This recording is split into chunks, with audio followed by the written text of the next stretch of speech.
नमस्कार, मैं अम्बे वर्मा और आप देख रहे हैं इंडिया टीवी न्यूज।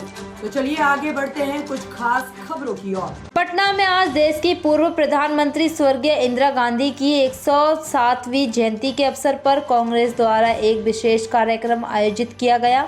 इस दौरान कांग्रेस के राष्ट्रीय सचिव शाहनवाज आलम ने कहा, इंदिरा गांधी का इस देश को आजादी दिलाने में अहम योगदान रहा है। उनके शासनकाल में देश ने कई ऐतिहासिक कार्य देखे, जिनमें बैंकों का राष्ट्रीयकरण और पाकिस्तान को विभाजित कर बांग्लादेश का निर्माण जैसे बड़े फैसले शामिल हैं। शाहनवाज आलम ने मौजूदा केंद्र सरकार पर निशाना साधते हुए आज शासनकाल लोकतांत्रिक नहीं बल्कि हिटलर शाही का उदाहरण है। प्रधानमंत्री नरेंद्र मोदी का कार्यकाल जन विरोधी नीतियों और विभाजनकारी राजनीति का प्रतीक बन चुका है। इस कार्यक्रम में कांग्रेस के अन्य नेताओं ने भी इंदिरा गांधी की राजनीतिक और सामाजिक उपलब्धियों को याद किया और मौजूदा सरकार पर अपने विचार व्यक्त किए। समारोह के दौरान इंदिरा गांधी के योगदान को लेकर प्रदर्शनी और श्रद्धांजलि सभा का आयोजन भी किया गया। चेयरमैन प्रशांत कुमार सिंह की विशेष रिपोर्ट।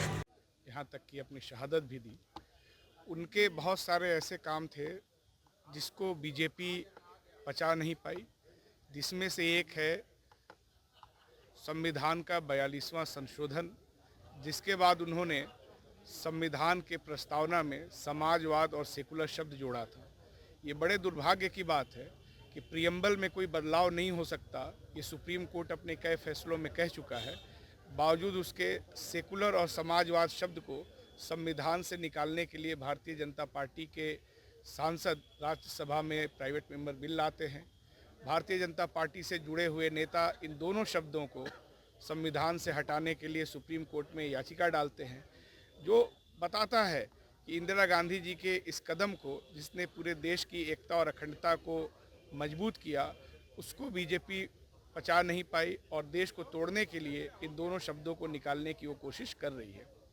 इंदिरा गांधी जी ने जो शहादत दी, उन मूल्यों को लेकर के देश की एकता और अखंडता को मजबूत करने के लिए ही हमारे नेता राहुल गांधी जी ने दो बार इस देश की पदयात्रा की और ये संकल्प दोहराया है कि इंदिरा गांधी जी ने जो भी देश की एकता अखंडता के लिए किया है, उसको बचाने के लिए कांग्रेस पार्टी पूरी लड़ाई लड़ती रहेगी। स्वतंत्रता आंदोलन से लेकर देश के निर्माण में उनकी महती भूमिका रही और आज प्रधानमंत्री जी 56 इंच सीना का बात करते हैं, लेकिन इंदिरा गांधी देश में ऐसी प्रधानमंत्री बनी जिन्होंने पाकिस्तान के 1 लाख सैनिकों को आत्मसमर्पण कराया।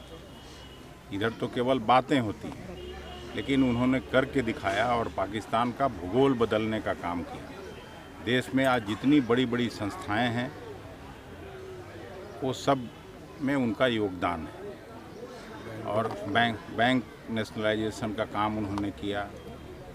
तो उस मामले में अद्वितीय व्यक्तित्व उनका था और हम सभी उनको आज याद करते हैं कि उनके जैसा नेतृत्व फिर से भारत को मिले। ताज़ा खबरों से जुड़े रहने के लिए हमारे चैनल को सब्सक्राइब करें और बेल आइकन को दबाना ना भूलें, ताकि हर खबर की नोटिफिकेशन आपको मिलती रहे।